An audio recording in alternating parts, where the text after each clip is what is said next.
Champions trophy 2025 కోసం బరిలోకి దిగబోతున్న team India జట్టుకు దిగ్గజ క్రికెటర్ అలాగే 1983లో టీమిండియాకి వరల్డ్ కప్ అందించిన కెప్టెన్ కపిల్ దేవ్ గారు శుభాకాంక్షలు అయితే తెలిపారు.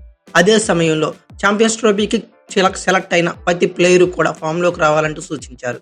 మరీ ముఖ్యంగా కెప్టెన్ రోహిత్ శర్మ ఫామ్ పై కపిల్ దేవ్ కాస్త ఆందోళన వ్యక్తం చేశాడు.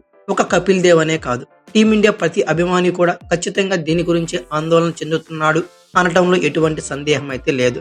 మరీ ముఖ్యంగా గత 10 ఇన్నింగ్స్లో అన్ని ఫార్మాట్లు కలిపి ఒక్కసారి కూడా హాఫ్ సెంచరీని అయితే చేయలేకపోయాడు రోహిత్ శర్మ. చివరిగా 2024 అక్టోబర్లో రోహిత్ శర్మ 50+ మార్కును అయితే అందుకున్నాడు.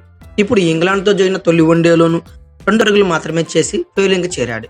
రోహిత్ శర్మ స్టార్ ప్లేయర్, త్వరగానే ఫామ్ అందుకుంటాడని టీమిండియాకి హెడ్ కోచ్ గా ఉన్న గౌతమ్ గంభీర్ కి గుడ్ లక్ చెప్తున్నా. జట్టు కుదురుకోవడానికి కాస్త సమయం అయితే పడుతుంది. అయితే ఛాంపియన్స్ ట్రోఫీ నాటికి సిద్ధమైపోవాలి. దేశమంతా టీం ప్రదర్శన కోసం ఎంతో ఆసక్తిగా ఎదురుచూస్తుంది. ఇటీవల కాలంలో భారత్ చాలా మంచి క్రికెట్ అయితే ఆడుతోంది.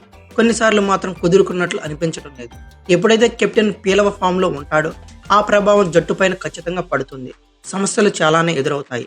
టీం సరిగ్గా ఆడకపోతే అభిమానులు తీవ్ర ఆగ్రహం అయితే వ్యక్తం చేస్తారు. అయితే టీ20 ప్రపంచ కప్ ను గెలిచి వచ్చాక బ్రహ్మరథం పట్టారు. అలాంటి సీన్ నా జీవితంలో ఇప్పటివరకు చూడలేదు. వారు బాగా ఆడకపోతే విమర్శ వెంట వస్తూనే ఉంటాయి. అందుకే ప్లేయర్లపై మరీ ఎక్కువగా ప్రశంసలు కురిపించవద్దు, ఆ తర్వాత వచ్చే అంచనాలను తట్టుకోలేరు అని కపిల్ దేవ్ అయితే వ్యాఖ్యానించాడు. అందుకే ఇప్పుడంతా భారత captain Rohit Sharma batting form పైన చర్చ అయితే సాగుతుంది.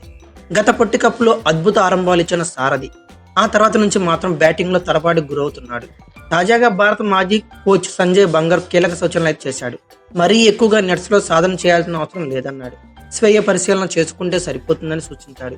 కెరియర్ లో పరుగులు చేయని దశను ఇప్పుడు రోహిత్ శర్మ అయితే అనుభవిస్తున్నాడు.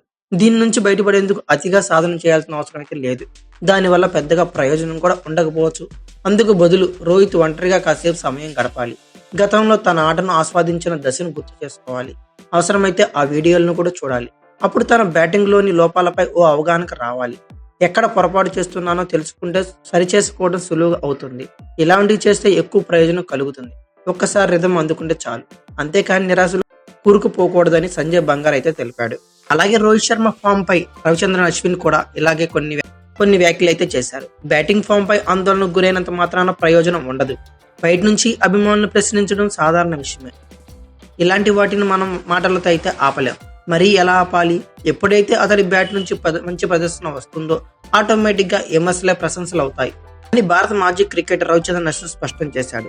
నా ఒపీనియన్ ప్రకారం ఇంగ్లాండ్ తో జరగబోయే 2వ వన్డేలో రోహిత్ శర్మ ఫామ్ లోకి వస్తానని నేనైతే భావిస్తాను. మీరేమనుకున్నారో ఖచ్చితంగా కామెంట్ బాక్స్ లో పిన్ చేయండి.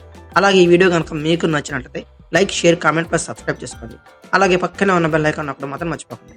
Thank you for watching. Have a nice day.